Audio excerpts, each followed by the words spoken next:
కింద కామెంట్స్ వస్తూ ఉంటాయి నార్మల్గా. ఫస్ట్ మీ అబ్బాయికి ఫస్ట్ తండ్రిని తీసుకునిరా అని, లేకపోతే ఇలా కామెంట్స్ వస్తుంది. వాళ్ళకి ఏం చెప్పాలి? ఇప్పుడు తండ్రిని కల్పించండి ఫస్ట్, ఆయన తండ్రి దగ్గర పోనండి. అరే వీనికి ఇష్టం లేదు, వీనికి అన్ని బాగా చూసుకున్నప్పుడు ఇంకెందుకు?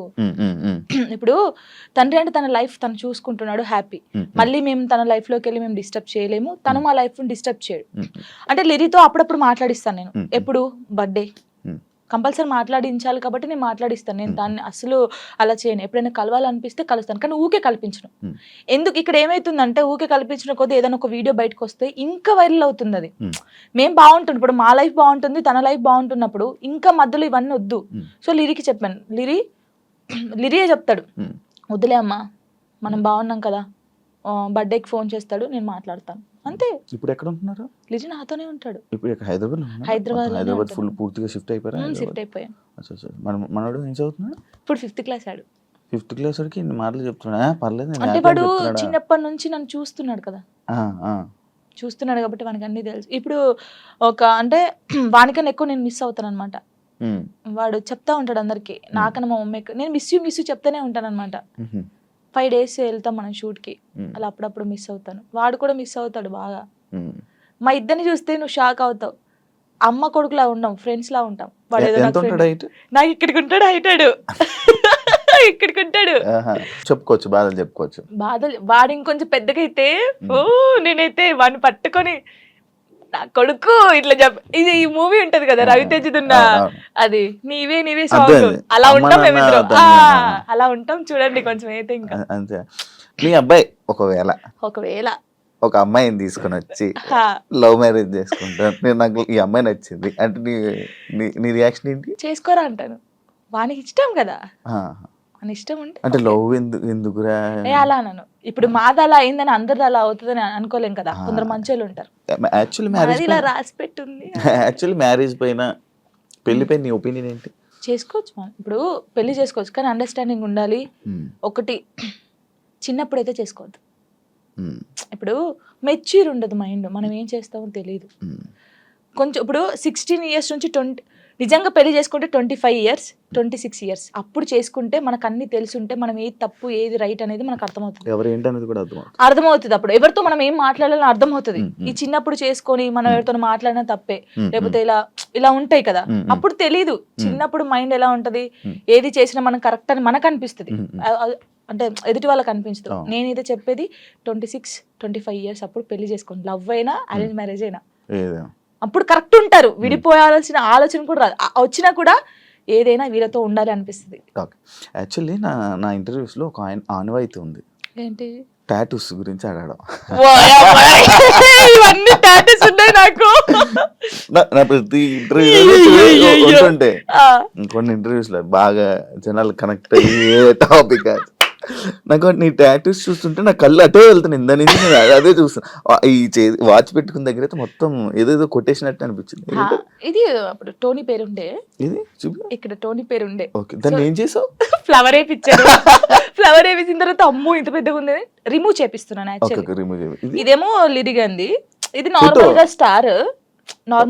అప్పుడు ఆయనకి ఏ రాలేదు స్టార్, దాన్ని కూడా ఏది గీకినట్టుంది. గీకలేదు, కరెక్టే, అది స్టారే, కావాలని చూసుకోండి, ఏది గీకలేదు. అదే టాటూ వేయడానికి ఏ రాలేదు ఆయనకి, ఏ రాకపోతే ఏదో ఒకటి వేసేరా అని. అప్పుడు బాగా ఇష్టం నాకు టాటూస్ వేసుకోవాలి అని. ఇది నార్మల్ గా మా ఫ్రెండ్స్ ఉంటారు 6 members, ఇక్కడ ఎస్ ఉండే, సిరి అని సుచి అని ఇలా మా ఫ్రెండ్స్ ఉండే.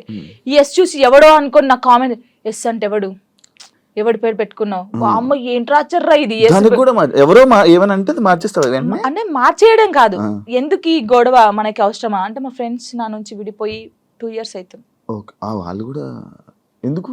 యాక్చువల్లీ ఏంటంటే మా ఫ్రెండ్స్ సైడ్ డాన్సర్స్ అన్నమాట, యూనియన్ డాన్సర్స్. వాళ్ళే నాకు అన్నీ. అప్పుడు ఎంతమంది? 5 members. వాళ్ళకి ఇక్కడ జాను అని ఉండిద్ది, వాళ్ళకి జాను అని ఉండిద్ది. నేను మాత్రం అందరికి ఎస్ వస్తుంది కదా, షైని, సుచి, సంగీత అని ఉంటారు వాళ్ళ ఎస్. సో నేను ఒక్కదాన్ని ఎస్ వేసుకునేదాన్ని. సో వాళ్ళు మాత్రం ఇట్లాగా జాను అని వేయించుకున్నారు. మేము అలాగా అప్పుడు ఇంకా బాగా స్టైల్, మాకు టాటూస్ వేయించుకోవాలి, ఇలా ఉండాలి అలా ఉండాలని. వాళ్ళు ఏంటంటే కొన్ని కారణాల వల్ల వాళ్ళు దూరం అయిపోయారు. నేను వీళ్ళతో మాట్లాడడం ఇష్టం లేదు కొందరికి, ఓకే, ఇంత మాట్లాడడం వాళ్ళకి ఇష్టం లేదు. ఇష్టం లేదు. వాళ్ళు ఏం చేశారు, నా కోసం, నా హ్యాపీనెస్ కోసం, మనం ఉంటే జాను హ్యాపీ ఉండలేకపోతుంది, వాళ్ళు ఈమెను చూసుకోలేకపోతున్నారు అని చెప్పేసి నా మీద ఒట్టేసి వెళ్ళిపోయారు. ఇప్పటికి 3 years అవుతుంది. కనీసం నాకు ఫోన్ చేయరు. నా బర్త్డేకి మాత్రం వేరే, ఇప్పుడు నేను ఇంటర్వ్యూ చేస్తున్నాను కదా, ఇది చేసేది కూడా వాళ్ళకి తెలుస్తుంది, తెలుసుకుంటారు పక్కన ఉన్న వాళ్ళని, జాను ఎలా ఉంది, ఎక్కడ ఉంది అనేది. ఇన్ఫర్మేషన్ ఇచ్చేది అలా వాళ్ళు ఇంకా నాకు అమ్మ నాన్న కన్నా ఎక్కువ, కానీ ఏదో రోజు కలుస్తారనుకుంటున్నా. చూడండి వీడియో చూసి రాండి ఇప్పటికైనా. వెయిట్ చేస్తున్నా వాళ్ళ కోసం. చాలా వెయిట్ చేస్తున్నాను, ఏడ్చిన రోజులునే నేను వాళ్ళ కోసం. ఒక అమ్మాయి చనిపోయింది, సుచి అనే అమ్మాయి చనిపోయింది. అయ్యో, లవ్ అది కూడా లేవే. అది March 5th, నేను ఇప్పటికి పెడతాను, March 5th స్టేటస్ పెడతాను. సూసైడ్ చేసుకున్నారా? సూసైడ్ చేసుకుంది. ఏం చెప్పాలనుకుంటున్నా ఇలా లవ్ బ్రేకప్ అయిపోయి సూసైడ్ చేసుకునే వాళ్ళకి? నేను ఒకటి చెప్పనా, మనకు రాసి పెట్టుంటది, మనతోనే ఉంటది.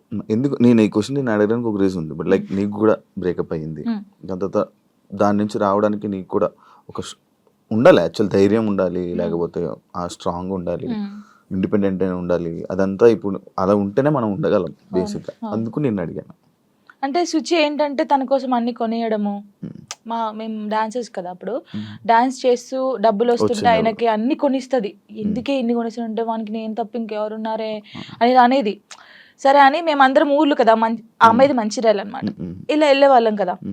వెళ్ళినప్పుడు మంచిర్యాలకి వెళ్ళింది, మేము షాప్కి వెళ్ళినప్పుడు వాడు వచ్చాడనమాట మంచిర్యాలలోనే, ఇంకో అమ్మాయితో వస్తే చూసి, అప్పటికి కూడా ఆయన ఏమట్లేదు, ఇలా చూసిన తర్వాత ఏంటన్నా ఎవరేమ్మా అంటే నా కజిన్ అని చెప్పాడు. మేమేమో కాదే అంటే, హే లేదు నా కన్నా అలా చేయడు, ఇలాగా పిచ్చిది, నిజంగా చెప్తున్నా. అమ్మాయి ఎంత బాగుంటుంది అంటే అంత బాగుంటుంది. ఏం చేయలేదంటే తర్వాత ఈ అమ్మాయి వచ్చింది కదా, ఆ అమ్మాయి వచ్చి అడిగింది ఈ అమ్మాయి ఎవరని, నా ఫ్రెండ్ అని చెప్పాడు. మేము విన్నాం, నువ్వు పోయి అడుగు ఇప్పుడు మళ్ళీ ఎవరంటే నేను చేసుకునే అమ్మాయి అని చెప్పాడు. ఈ పిల్ల అక్కడ జోక్ చేస్తున్నావు కన్నా, నిజం చెప్పు అనడం. ఈ పిల్ల లేదు నేను నిజంగా ఈ అమ్మాయిని లవ్ చేస్తున్నాను, పెళ్లి చేసుకుంటున్నా, ఆల్రెడీ పెళ్లి కూడా ఫిక్స్ అయిందని చెప్పాడు. ఏమనలేదు, వచ్చేసింది. మేమందరం పండగకి ఇంటికి వచ్చేసాము. ఏమొక్కతే హైదరాబాద్ రూమ్లో ఉంది, పురుగుల మందు తాగేసింది. 6 days వరకు రూమ్లోనే ఉంది. ఓనర్స్ వచ్చి స్మెల్ వస్తుందని చూసిన తర్వాత మేము వచ్చాం. ఒక్కొక్క కాలు ఇంత అయిపోయింది, ఇలా ముట్టుకుంటే ఇలా. చాలా దారుణమైన సిచ్యువేషన్. అసలు ఎవరికీ తెలియదు. ఇలా చాలా మంది అవుతున్నారు కానీ ఎవరికీ తెలియదు. నేను చెప్తున్నాను కదా, కానీ నేను ఒక్కటే నిజంగా చెప్తున్నాను, ప్రేమించండి, ప్రాణం కన్నా ఎక్కువ ప్రేమించండి. దక్కట్లేదు అన్నప్పుడు చచ్చిపోవాల్సిన అవసరం లేదు. నువ్వు నిజంగా ఆయన ప్రేమిస్తే, అమ్మాయినా అబ్బాయినా, లైఫ్ లాంగ్ ఆయన కోసమే నిల్చొని ఉండు. పెళ్లి చేసుకోకు ఎవరిని, తనను చూస్తుండు, వన్ సైడ్ లవ్ చేయి. నీకు అయిన ఇష్టం ఉంటే, తనకు నువ్వంటే ఇష్టం లేదు కానీ నీకు తనంటే ఇష్టం ఉంది అనుకో, హ్యాపీగా ఇలాగే ఉండు. తనని తలుచుకుంటుండు, ఏదో ఒక్క రోజు తనకు అర్థం అవుతుంది కదా, అప్పుడు తను ఫీల్ అవుతాడు కదా, నీ అమ్మాయి ఇంత మంచి అమ్మాయిని మిస్ అయ్యాను ఏంది అని. నేను అనేది అదే ఒక్కటి చెప్తాను శివ గారు, మనం కాళ్ళు ఏళ్ళు పట్టుకుంటూ వచ్చే ప్రేమ ఎప్పటికీ ఉండదు. వాళ్ళకి ఇక్కడ నుంచి వస్తేనే ప్రేమ అది ఉంటది. నేను నిజంగా చెప్తున్నాను, ఏదైనా రాత బట్టే, రాత లేదు ఏది లేదు అంటారు కానీ రాత ఉంటది. ఒక మనిషి కలవడానికి రాసి పెట్టుంటేనే కలుస్తారు. అది రాసి పెట్టుంటేనే వాడు మన పక్కకు ఉంటాడు, మనతోనే ఉంటాడు. మనంతలు మనం బలవంతంగా వెళ్ళి తెచ్చుకుంటే మధ్యలో ఏది రాదు. ఇప్పుడు నేనున్నాను, మీకోసం ఒక అమ్మాయికి చెప్తాను, శివగారు మిమ్మల్ని బాగా లవ్ చేస్తున్నారు, ప్లీజ్ రాండి అంటే నా మాటని వస్తుంది.